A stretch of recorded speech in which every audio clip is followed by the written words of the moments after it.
Good morning class, myself Pallavi Anand and I welcome you in a session of Science Standard 4 and the session is all about the earth and its neighbor. In a previous video we already have discussed the sun and the earth. We also have learned about the structure of the earth.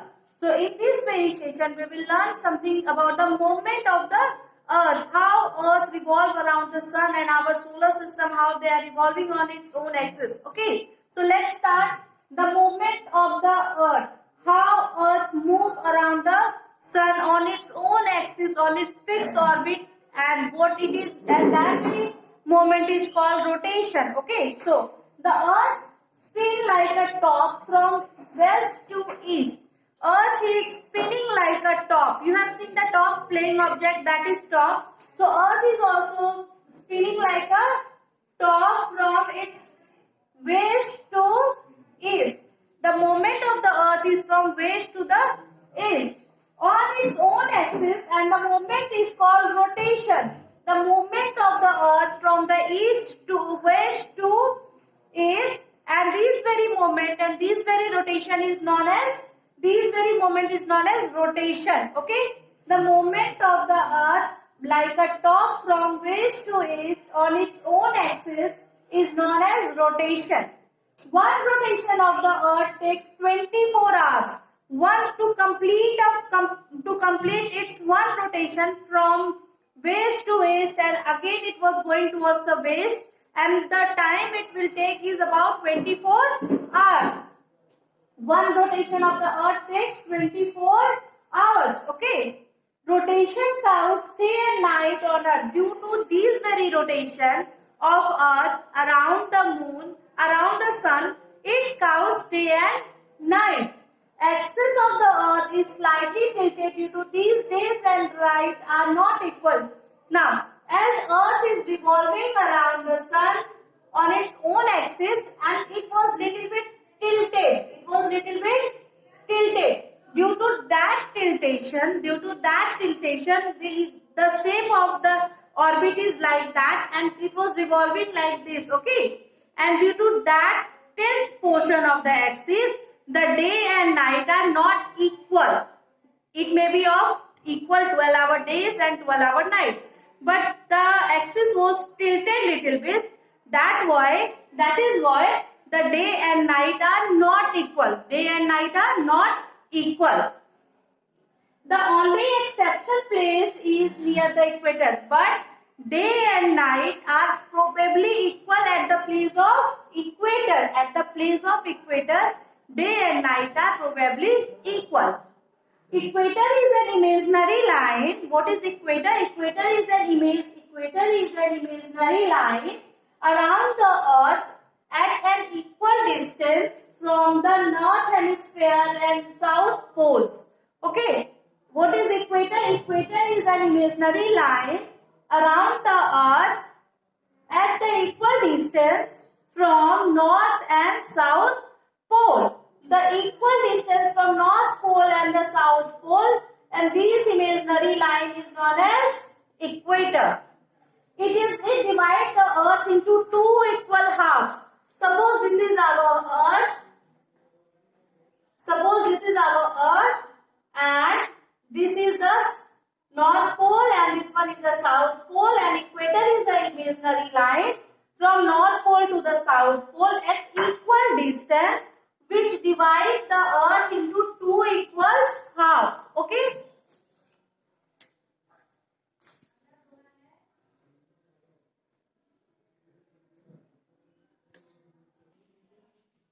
Okay, then the next we will learn the upper half between the equator and the north pole is northern hemisphere. What is northern hemisphere?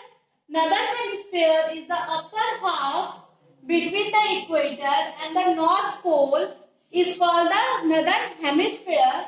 The lower half between the equator and the south pole is known as southern hemisphere. Okay, so the upper part between the equator and the north pole is northern hemisphere, and the lower half between the equator and the south pole is known as southern hemisphere. The earth moves around the sun here, this is the orbit of the Earth, and the Earth move around the Sun on its fixed orbit, and this movement is known as revolution. This very movement is known as revolution. The movement of Earth around the Sun on its fixed orbit is known as revolution. It completes one revolution in 365 days, 1 by 4 days. 365, 1 by 4 days is a year. Okay. One revolution complete in a year. The revolution of the Earth and the tilted axis cause season. The revolution of the Earth, this is the Earth. Here it is Earth. Now you can see Earth is revolving around the Sun, and this revolution of the Earth, and it was little bit tilted. You can see it is little bit tilted, and this tiltation and revolution can cause season. This cause the season. Spring in the northern hemisphere, then there will be autumn in the southern hemisphere. If there is winter in northern hemisphere, there will be summer in southern hemisphere. If there is autumn in northern hemisphere, there will be spring in southern hemisphere. And if there is summer in northern hemisphere, then there will be winter in southern hemisphere. Because they are just opposite to each other, and the Earth is revolving around the Sun. That's why season is different. Season is variable in the southern hemisphere and the northern hemisphere. The next topic we will learn is about our solar system.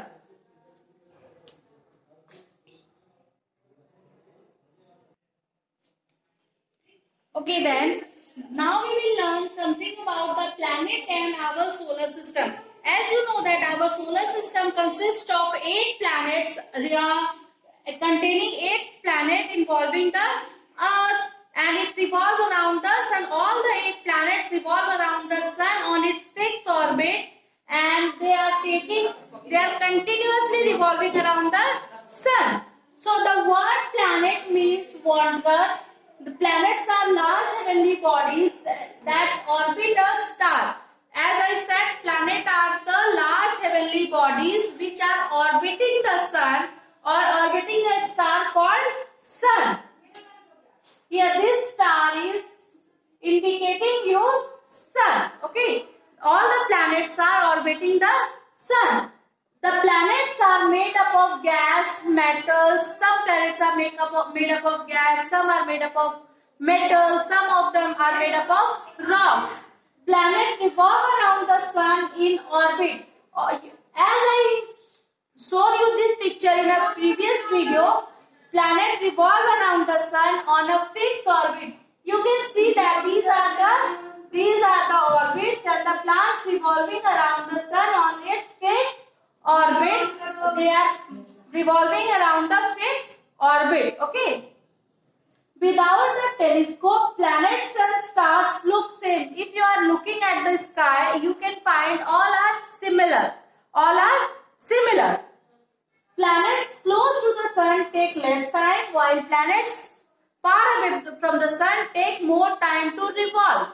See, Mercury will take a short time to revolve around the Sun, but the Neptune will take more time to revolve around the Sun, because the distance between the Neptune and Sun is more far than the Mercury and Sun. Though the revolution and the time of revolution depends upon the distance between the Sun and the particular planet. 8 planets of the solar system are Mercury, Venus, Earth, Mars, Jupiter, Saturn, Uranus and Neptune. What are the 8 planets? Mercury, Venus, Earth, Mars, Jupiter, Saturn, Uranus and Neptune. These are the 8 planets. Before there was a 9th planet. The 9th one is Pluto, which is the smallest planet at that time. Now that very Pluto is categorized as a dwarf planet. Now Pluto is categorized as a dwarf planet because of its less mass. Because of its small mass, Pluto is considered as a dwarf planet. So this is it. This is all you have in your chapter. Go through the book, go through the exercises, go on the definitions and learn it. If you have any doubt, you can ask me in the comment box. Till then, goodbye.